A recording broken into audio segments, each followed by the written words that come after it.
In the category of don't ever try this at home, North Carolina scientist Fred Boyce was off duty from his job at the Pine Knoll Shores Aquarium when he spotted the 250-pound, 10-foot-long alligator. Wildlife officials had been called in, but they were still a couple hours away. So Boyce did what any brave man would do, approaching the gator, but Boyce had bitten off more than he could chew. The alligator attacked him, nearly ripping his arm from his body. Boyce was rushed to the hospital. The gator finally wrangled and returned to the wild. And we are happy, overjoyed, in fact, to have Fred Boyce here to join us from his home in Swansboro, North Carolina. Fred Boyce, thank you so much for joining us this morning. I have to ask, first and foremost, how is the arm today? The arm is fine. Actually, it feels perfectly fine. The alligator was actually very nice, let me off easy compared to what he could have done.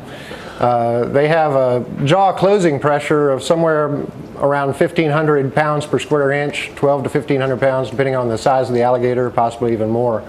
So could have been really, a lot worse. What were you thinking exactly here, Fred?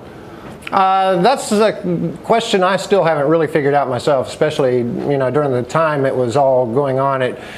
Things kind of progressed rapidly, and I think I was thinking how embarrassed I'm going to be by all this, probably more than anything else. This is not good, and of course I thought I was just performing for a small group of first responders and deputy sheriffs. Performing is not really the right word either, but I thought that was the only people there. So little did I know, I still haven't quite clued into this digital age that we live in, and the idea that people have video cameras handy at all times. This is something of a hobby of sorts for you. You are in fact a gator wrangler.